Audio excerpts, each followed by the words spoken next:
ఒక టైంలో safest country అంటే అది దుబాయ్ అని చెప్పేవాళ్ళు.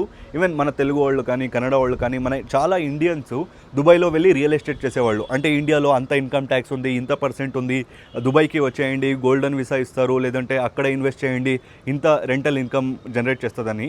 అయితే ఇప్పుడేమైందంటే మన ఇండియన్సే ఎంతో సేఫెస్ట్ అని చెప్పొచ్చు. ఇండియాలో కరప్షన్ ఉంది, లేదంటే చాలా ప్రాబ్లమ్స్ ఉంది.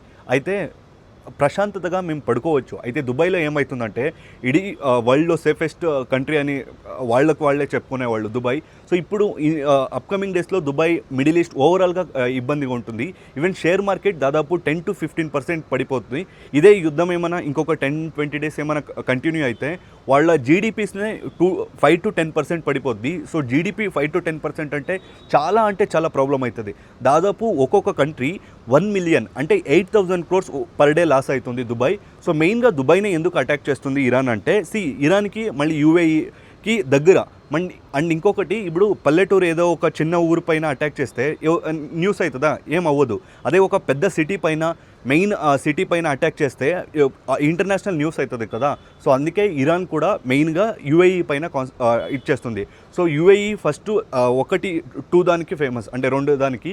ఒకటి వచ్చేసి పెట్రోలియం, సో వాళ్ళ మెయిన్ సోర్స్ ఆఫ్ ఇన్కమ్ వచ్చేసి ఇదే. అండ్ ఇంకొకటి టూరిజం. సో యుద్ధం కారణంగా సో ఏ టూరిస్ట్ కూడా దుబాయ్కి వెళ్ళట్లేదు, అక్కడ ఉండేవాళ్ళు కూడా అన్సేఫ్ ఉంది అని సో వేరే వాళ్ళ కంట్రీస్కి వెళ్ళిపోతున్నారు. సో దీంతో మెయిన్ ప్రాబ్లం ఏమైందంటే దుబాయ్ అంటే ఇన్వెస్టర్స్ ఉన్నారు కదా, ఇన్వెస్టర్స్ అంతా విత్డ్రా చేస్తున్నారు. ఇంకా అప్కమింగ్ డేస్లో కూడా ఇన్వెస్టర్స్ ఎవరు కూడా మిడిల్ ఈస్ట్లో ఇన్వెస్ట్ చేయడానికి కష్టం ఉంటుంది. సో దుబాయ్ ఆల్మోస్ట్ డేంజర్ అని చెప్పొచ్చు. దుబాయ్లో ఎవరైనా ఇన్వెస్ట్ చేసేవాళ్ళు అక్కడ దుబాయ్ రియల్ ఎస్టేట్ చాలా బూమ్ అయింది. అంటే సేఫెస్ట్, అందరూ వెళ్ళి దుబాయ్కి వెళ్ళి సెటిల్ అవ్వాలి. ఫస్ట్ అంతా ఎలా ఉండిందంటే మన తెలుగు వాళ్ళు కూడా అమెరికాలో, యూకేలో, కెనడాలో ఎక్కువ సెటిల్ అయ్యారు. సో అలాగే దుబాయ్కి వెళ్ళి సెటిల్ అవ్వాలని కూడా చాలామంది అనుకున్నారు.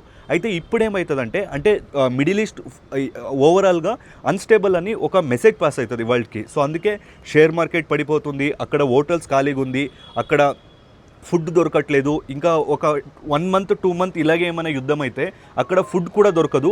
అండ్ అక్కడ వాటర్ డిసాలినేషన్ మిషన్ పైన, అంటే సముద్ర వాటర్ ఉంటుంది కదా, సముద్ర నీళ్లు, సో దాన్ని ప్యూర్ వాటర్గా కన్వర్ట్ చేసుకునే మిషన్ పైన ఏమైనా ఇరాన్ అటాక్ చేసిందంటే వాళ్ళకి తాగడానికి కూడా నీళ్ళు ఉండదు. యూఏఈ కానీ, సౌదీ అరేబియా కానీ, ఖతార్ కానీ. సో వాళ్ళంతా ఎందుకంటే అక్కడ అంటే వాళ్ళకి వాటర్ సోర్స్ అనేది ఏం లేదు కదా. సో ఓవరాల్గా యుద్ధం డే బై డే చాలా వర్స్ట్ అవుతుంది. దాంట్లో కూడా దుబాయ్ చాలా డేంజర్గా ఉందని చెప్పొచ్చు. ఎందుకంటే ఇస్రాయెల్ న్యూక్లియర్ రియాక్టర్ పైన అటాక్ చేసింది, ఇరాన్ న్యూక్లియర్ రియాక్టర్ పైన. సో ఇరాన్ ఫస్ట్ అటాక్ చేసేది యూఏఈ పైన.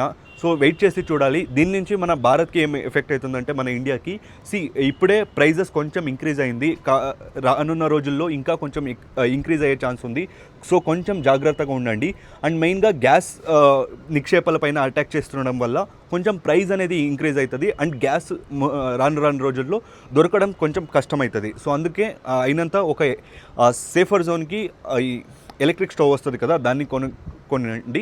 అండ్ ఇది ఈ రోజుటి న్యూస్. సో ఏమైనా డౌట్ ఉంటే తప్పక మా కమెంట్ బాక్స్లో కమెంట్ చేయండి. ఈ వీడియో నచ్చితే ఈ వీడియోకి ఒక లైక్ చేసి ఈ వీడియోని అందరికీ షేర్ చేయండి.